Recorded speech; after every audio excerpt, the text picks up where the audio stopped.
keeping you informed, prepared, and connected. You're watching 10 Tampa Bay. Hurricane Milton forcing counties across the Bay Area to rebuild from Pinellas to Sarasota. The Category 3 storm made landfall on Wednesday at 8:30 p.m. near Siesta Key. This storm is responsible for at least 17 deaths, 6 of them in the Tampa Bay area. You're watching 10 Tampa Bay this weekend. I'm Miranda Parnell. We have team coverage for the next half hour on Hurricane Milton and the recovery process. But first, looking ahead to tomorrow, President Joe Biden will survey the damage following Milton. The White House did not provide specifics on his visit other than saying he will visit, quote, areas impacted.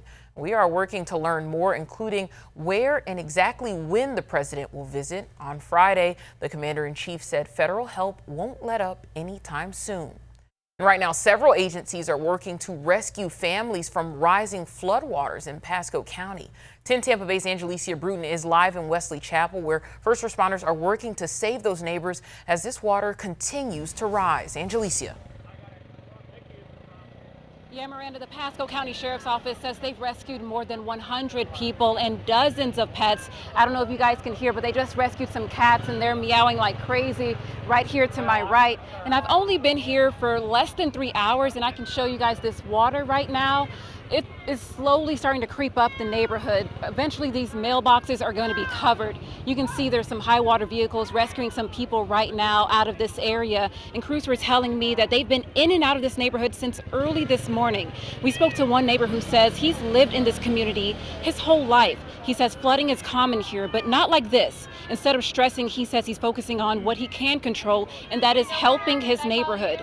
We've also been talking to people that live in other neighborhoods. They said they came by just to bring some water and some snacks to some people as soon as they get off the boat so that they have something to eat. And I also spoke to the Sheriff Chris Nacco earlier this week in Trinity when he was doing water rescues in that area. And he said due to Hurricane Milton, they're having historic flooding at this time. And he advises people to evacuate as soon as they can because water levels are just expected to get even higher. Live in Wesley Chapel, Angelicia Bruton, 10 Tampa Bay. Angelicia mentioned the people out there helping, and over in South St. Pete, efforts to help those who have been impacted by the hurricane are underway as well. That's where we find 10 Tampa Bay's Chris Hurst. And Chris, you're at a church that served hundreds today and whose pastor lost his own home to Helene. Yeah, that's right, Miranda. That's how I met Pastor Robert Vinson, and he couldn't be here at Bethel Metropolitan Baptist Church because he evacuated because of Milton, but his vision did become reality today. Now, this neighborhood has been severely impacted by Helene and Milton, and now most haven't had electricity restored. The church, along with other Baptist churches nearby, the National Baptist Convention, World Central Kitchen, World Vision, and the City of St. Pete all filled cars full of everything from diapers to hot meals. It's a stress reliever, takes the weight off you to be able to know that the community is doing things to help those of us that are in need. Now everything has come together in just the past 3 days, and neighbors learned of the free food and supplies through word of mouth. Still, they served hundreds with cars out onto 26th Avenue South waiting in line. Tomorrow they want to repeat the same thing again and invite as many as who want to come out to get these supplies. They're going to start tomorrow at 10 a.m., hopefully giving out more than 500 free meals. Live in St. Petersburg, Chris Hurst, 10 Tampa Bay. Folks are truly giving back, and other people hit hard by Milton got some free food and even some hugs today. Just a few hours ago at the Walmart near Bay Pines in St. Pete, we saw more signs of community support. Hey, barbecue! Come on! Everybody, we appreciate your help. The group Operation BBQ Relief set up shop outside the Walmart, giving out free barbecue pork meals to anyone in need. A lot of folks took some home to their neighbors, and volunteers from St. Pete Girls Who Walk had an assembly line going to put those boxes of meals together. Operation BBQ Relief is based out of Missouri, but they dish out disaster assistance across the country. And this barbecue, well, it seems to have some tasty healing powers. Brings people together. Have you ever been to a barbecue and seen people upset? I know I sure haven't. There's something special about it, right? It fills the void, it opens up the heart, and we really, really make a difference across the country. About 2,000 meals were given out in just a few hours today, and again, some hugs. Love that. This is amazing. Like, this is God at its best right here. Like, how amazing are these people? And Walmart is a major supporter of Operation BBQ Relief.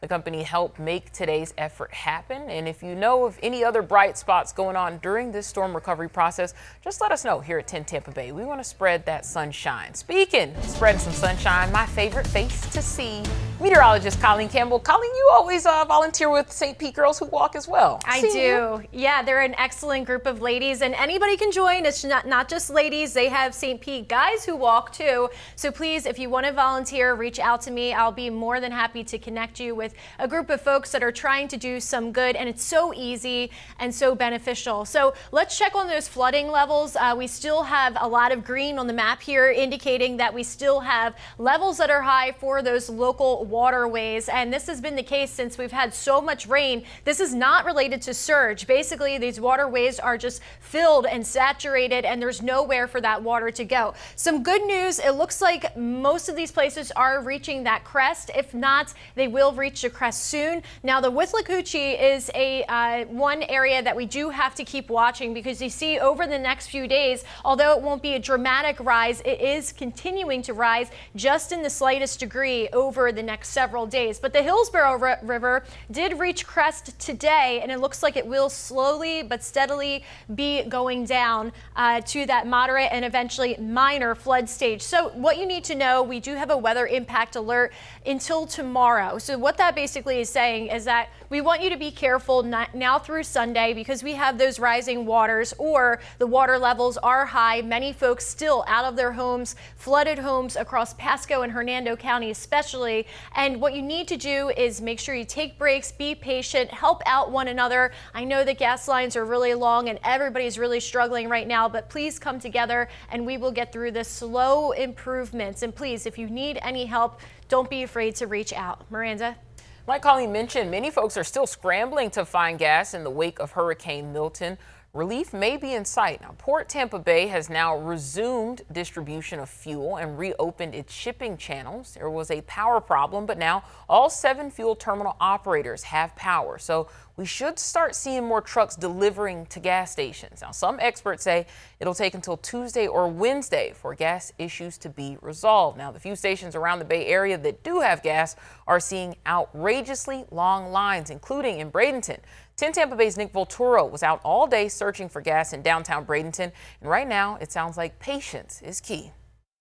It's really been a problem trying to get gas no matter where you go. We were at the Walmart earlier today. They had 7,000 gallons left.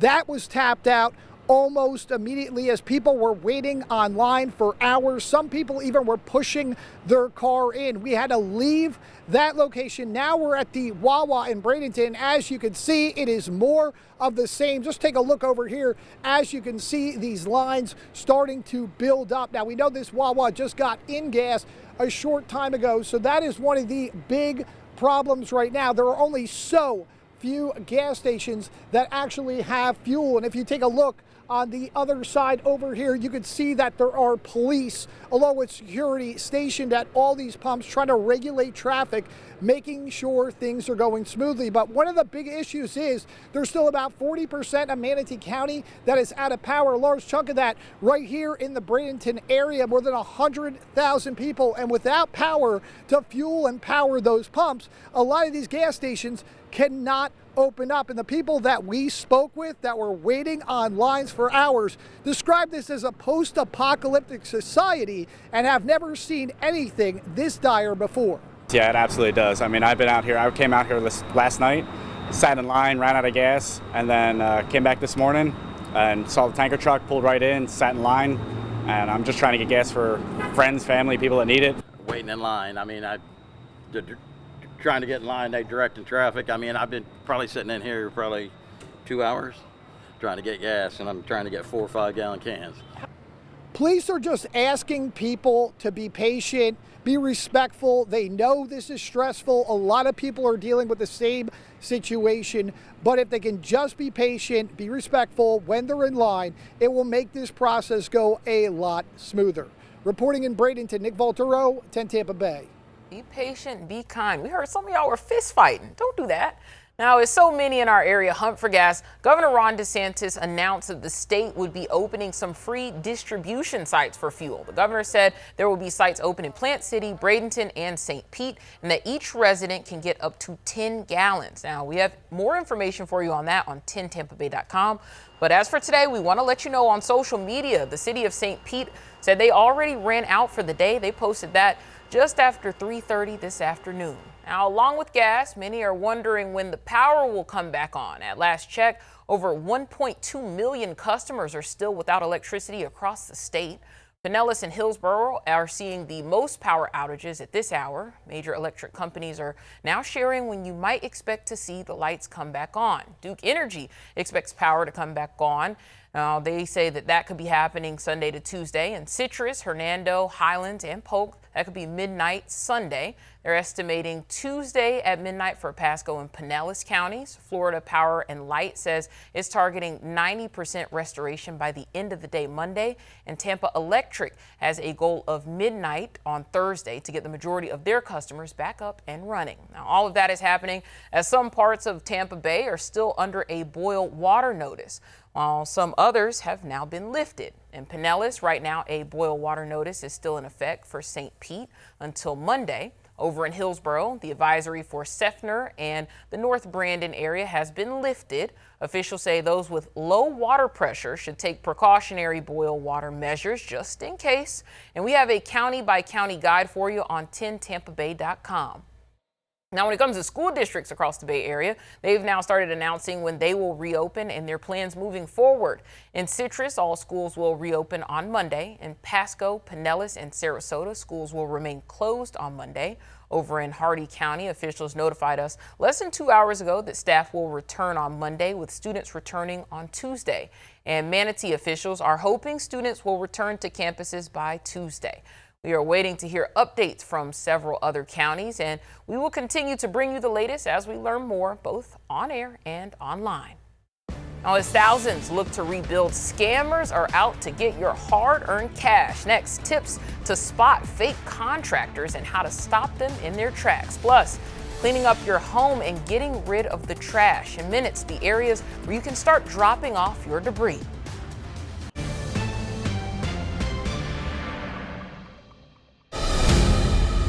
Mr. Shop, I know the reward, it's not much. I'm gonna help you. Hey, Coulter, we have a job for you. Send me the info. When the darkness beats you down. If there were any one of us out there, he wouldn't hesitate. I'm gonna do everything I can. I'm here to help. Thank you. A new season of Tracker starts CBS Sunday and streaming on Paramount Plus. The stars of our show. I am your host, Ryan Seacrest. The Wheel You Love is back. Yes! Let's have some fun. This season will truly be unlike any other. This has never happened before on Wheel of Fortune. With bigger trips. Yeah, baby. Bigger prizes. I'd love to take you backstage to the iHeartRadio Music Festival. And bigger surprises. There it is. What a great show! Let's do it again tomorrow. Wheel, weeknights at 7 on 10 Tampa Bay. I'm Maddie Matlock, right? Matlock is in the old TV show, right? Right. Freaking genius. We got one shot. I didn't think you were that crafty, Miss Matlock. Wham, bam, thank you, ma'am. I don't think that means what you think it does. Matlock, CBS Thursday, October 17th, part of CBS Premiere Week and streaming on Paramount Plus. Welcome back to 10 Tampa Bay this weekend. For many of you looking to file a claim with FEMA, Hurricane Milton is now on FEMA's website so you can fill out that claim. Helene is also still there. And remember, you need to file separately if you've been impacted by both. Now, right now, there are FEMA centers across Tampa Bay that are open. You can also file a claim online at disasterassistance.gov. And remember, if you lost all of your food due to a power outage, you can also file a $750 claim. Be sure to write, I have a serious food need. Now, tens of thousands of our neighbors are rebuilding following both Helene and now Milton. And scammers are looking to get your information and your money. following the devastation. If someone comes to your home saying they're a contractor, check them out first. Make sure they're licensed and have insurance. Be wary of contractors who ask for advance payment in full. And also watch out for contractors who say you need to file permits. According to the city of St. Pete, contractors are the ones who are supposed to pull those. Another tip, do your research on websites like the Better Business Bureau with the state and even social media. If you're trying to help after these storms, the same goes for giving to charity groups. Make sure they are legitimate. Now, we have other tips over on 10tampabay.com. Now, if you're working to clean up after the storm, you can start dropping off your debris in the Bay Area. Now, crews are not yet picking up yard debris in Tampa, but you can drive to Hillsborough County's Ed Radis Sports Complex in Odessa to drop off vegetative debris. That's at 14844 Ed Radis Drive. The city did not give a timeline on when crews will start picking up yard waste. As for normal trash and recycling, the city says services will resume on Monday. Over in Pasco County, both the East Pasco Transfer Station in Dade City and West Pasco Resource Recovery in Spring Hill are opening for debris drop-off. Both sites are open to Pasco County residents. You'll need to show your ID, and fees are currently waived to make those drop-offs. The county says if you don't want to drop it off, crews will pick it up in the coming weeks. I know I'm thankful for the cool weather, but I hope folks cleaning up are especially thankful they're not having to work through our normal heat and humidity. Yeah, after Helene, I mean, the air was so thick and just so humid, and we were really worried about people getting sick from heat illness. This is not the case here. Our temperatures are pretty normal and the weather is beautiful. And it's hard to even say that after such a traumatic event, but I think that will help us out moving forward into our cleanup efforts. So getting back to the flooding, this is our main concern right now. We still do have rivers, local streams, little lakes that are high, just saturated, overflowing with water. There's nowhere for the water to go, right? We had a substantial amount of rain, record-breaking rain in many parts. We're waiting for the official report to come out from the hurricane. We will get something from the National Weather Service saying what the peak surge was, the peak winds, how much rain we received, but we already know we have some record-breaking numbers. So we will share that report once we get the finalized information. But again, getting back to the flooding here, all these areas that we have highlighted here are rivers that are experiencing high levels right now. And some of these rivers, like the Withlacoochee, although it won't be a high increase over the next few days, it's not going down. So you have to be mindful of that and just be aware that some of these river levels will remain high over the next several days. So if you're somebody that's experiencing flooding right now, give it a few days. I know it's very hard being away from your home and watching your home just flooded out, but conditions will gradually improve. We have dry weather on the way, not a ton of rain. If anything, the moisture that we had was centered across southwest Florida for today. Here's a loop of that satellite and radar. You can see a little bit of lighter showers out by Orlando across I-4, but expanding the picture again, besides far southwest and southeast Florida, most of us are pretty dry here. We have high pressure that's in control, drier sinking air, so that's great for our forecast. We're really not expecting a substantial rain event,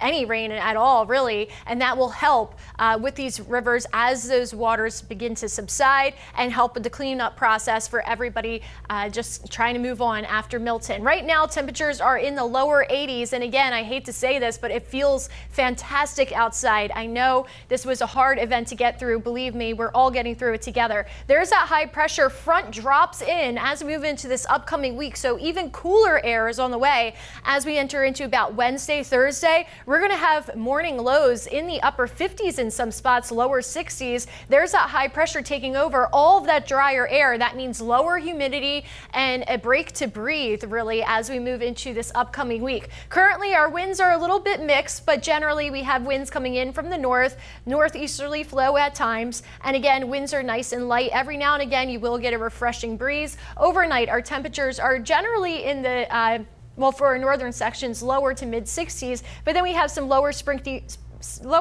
sprinkled across the coastline and some upper 60s as you head into our inland locations. On our 7-day forecast, don't forget we have a weather impact alert that's effective for today and tomorrow for those areas that's facing the river flooding right now. Otherwise, again, look at this 7-day forecast. You can't beat it. Full of sunshine. plenty of time to recover and rebuild. This upcoming week, we really could not ask for better weather. And again, I'm saying that keeping in mind how destructive Milton was. But look at that, 65 for a morning low on Wednesday, 60-degree morning low on Thursday. The temperatures we're experiencing today or tomorrow are about normal for this time of the year, much cooler as we enter into the middle of next week. We're all thankful that we don't see a 90 up there, and Hurricane Milton and Helene recovery efforts are continuing in St. Pete. The mayor says the city is bringing in outside contractors to help with debris pickups. And if you'd like to get rid of vegetative debris on your own, brush sites are open 7 days a week. The National Guard is also in the city to make sure streets are cleared so you can drive back to your homes. And comfort and charging stations will also be open from 10 a.m. to 6 p.m. tomorrow to help with immediate needs. Duke Energy says most of its Pinellas County customers should have power restored by Tuesday. Now we're taking you now to Sarasota County, where crews are working hard to get the lights back on and to get people back into their homes. They were out repairing power poles and clearing debris from roadways today. 10 Tampa Bay's Aduria Chumba is in Sarasota with the latest. I'm out on St. Armand's Circle, where business owners are dealing with a double whammy. Here's an example of what's going on. When Helene came around, this was high, the floodwaters got. And when Milton added it was this high. Now, everyone across Sarasota County is having to contend with the cleanup. Complete destruction, and feel terrible. Just can't imagine what it was like if anyone was down here, what that would be like. But shows the sheer force of nature, that's for sure. From mainland Sarasota to barrier islands like Siesta Key, Lido Key, Minnesota Key, and Casey Key, from homes to businesses, roadways and driveways, trees, streetlights, and power poles, hardly none spared, including the Van Wezel Theater. About 4 feet of storm surge made it into the Van Wezel. Our Public Works building lost the entire roof. We have some significant tree damage at City Hall. It was a high wind storm, so. Milton dislodged additional boats all over the bay. It's kind of crazy.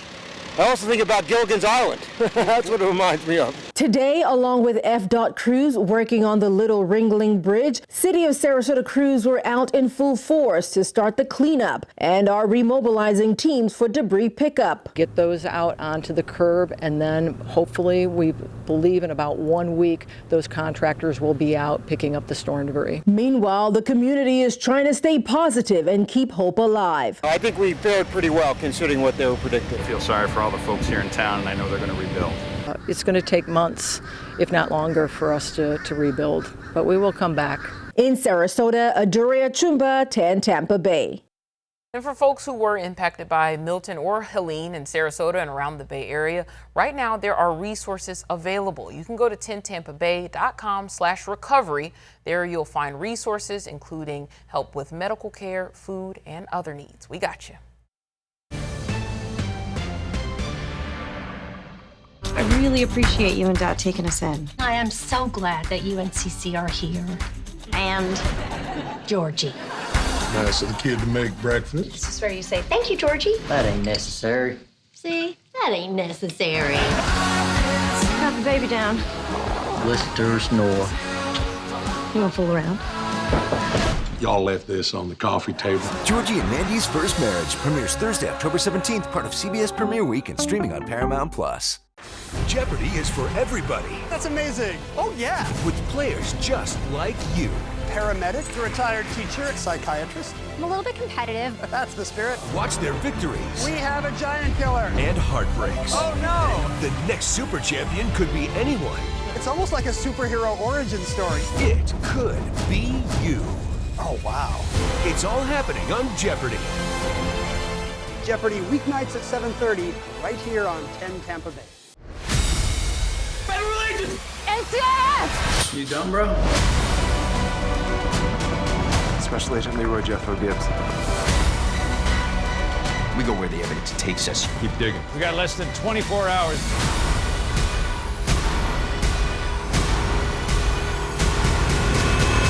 We're gonna get the guy who did this. NCIS is all new, and NCIS Origins premieres CBS Monday, October 14th. Part of CBS Premiere Week and streaming on Paramount+.